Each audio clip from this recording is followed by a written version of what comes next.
Hello everyone, we are reading the chapter 3 of geography, that is drainage for class 9th.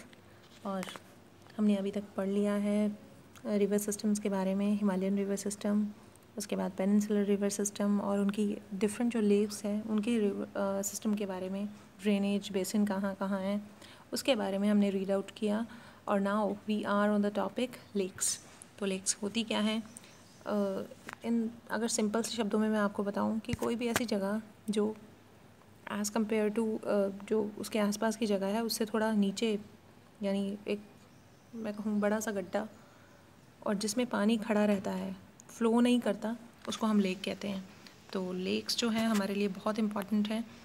और कुछ ऐसी lakes भी होती हैं जिनसे नदियाँ निकलती हैं. अगर मैं आपको रिकॉल करवाऊँ तो जो हमारी इंडस रिवर है या ब्रह्मपुत्र रिवर है वो मानसरोवर लेक से निकलती हैं. तो लेक के बारे में आज हम पढ़ेंगे. Lakes. You may be familiar with the valley of Kashmir and the famous Dal lake, the house boats and shikaras which attract thousands of tourists every year.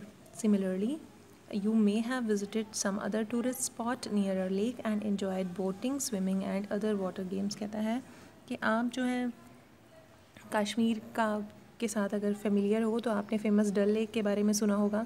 वहाँ पर कितनी हाउस बोट्स और शिकाराज हैं जो कि थाउजेंड्स ऑफ टूरिस्ट को अट्रैक्ट करती हैं हर साल.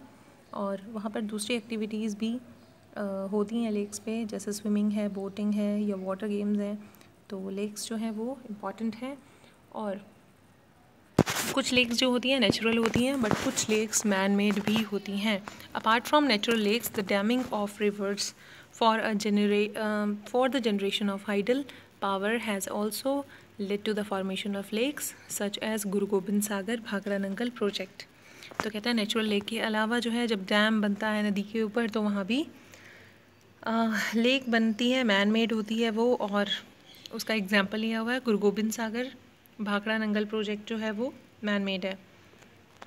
आगे हम पढ़ेंगे lakes are of great value of human being. A lake helps to regulate the flow of river during the heavy rains. It prevents the flooding, and during the dry season it helps to maintain an even flow of water. Lakes can also be used for developing hydel power. They moderate the climate of surroundings, maintain the aquatic ecosystem, enhance natural beauty, help develop tourism and provide recreation. तो lakes जो हैं उनकी बहुत value है human beings के लिए. Regulate करती हैं रिवर का फ़्लो.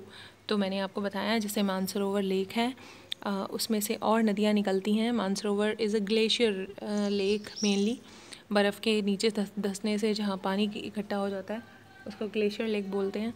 तो उसमें से बहुत सारी नदियाँ जो हैं वो निकलती हैं, पानी लेती हैं. तो ये रेगुलेट करती है रिवर के फ़्लो को और फ्लडिंग को रोकती है. अगर रास्ते में पड़ रही है नदी के लेक तो नदी अपना जो एक्सेस वाटर है वो उसमें छोड़ती है और आगे थोड़े कम पानी के साथ बढ़ती है. तो इसलिए हम कह सकते हैं कि it control flooding, prevent for flooding. और ड्राई सीज़न में ये पानी भी प्रोवाइड करती है लेक्स रिवर्स को. After this role of rivers in economy, rivers have been of fundamental importance throughout the human history. Water from rivers is a basic natural resource essential for various human activities. Therefore, river banks have attracted settlers from ancient time.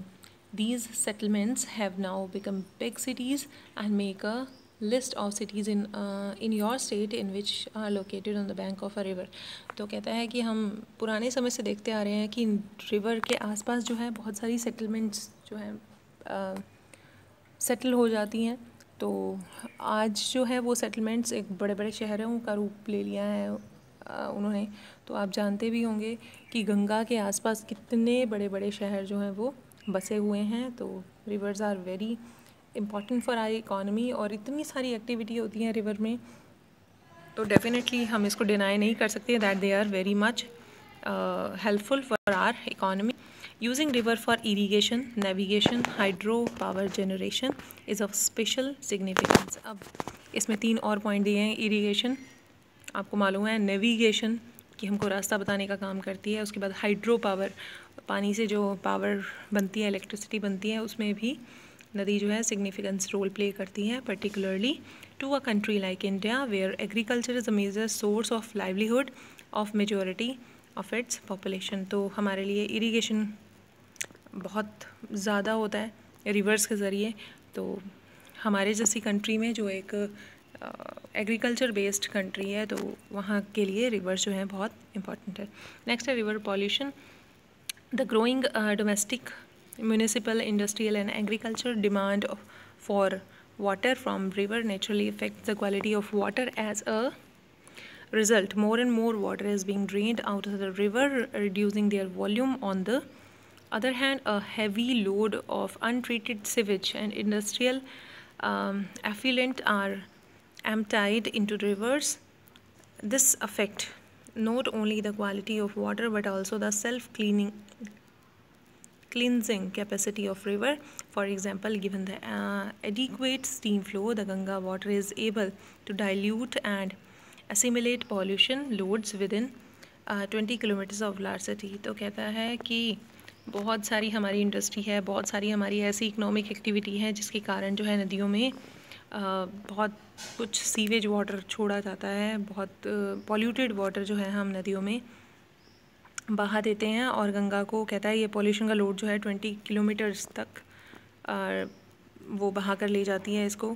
But the increasing urbanization and industrialization do not allow it to happen, and the pollution level of many rivers has been rising. Concern over rising pollution in our rivers led to the launching of various action plans to clean river. तो कहता है कि अब क्योंकि pollution इतना बढ़ गया है रिवर्स में, तो हमें सोचना होगा कि हम इस पॉल्यूशन को कम कैसे करें. तो हमारी जो गवर्नमेंट है बहुत सारे ऐसे प्लान्स, नमामि गंगे आपको बताया था मैंने, तो इस तरह के प्लान्स जो है वो लॉन्च कर रही है ताकि हमारी रिवर्स जो है वो क्लीन हो जाएं. Have you heard about such action plan?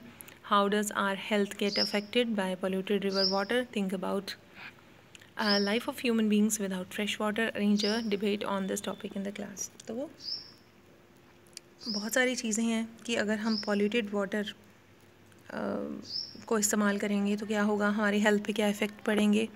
और अगर हम ब्यूटी की बात कर रहे हैं या हम नेचुरल एनवायरनमेंट को क्लीन करने की बात करते हैं, तो कहीं ना कहीं अगर हम रिवर्स को पॉल्यूट करते हैं तो वो ज़रूर अफेक्ट होता है. तो this is the last part of this chapter, and thank you very much for listening me so patiently. तो thank you very much. Bye bye.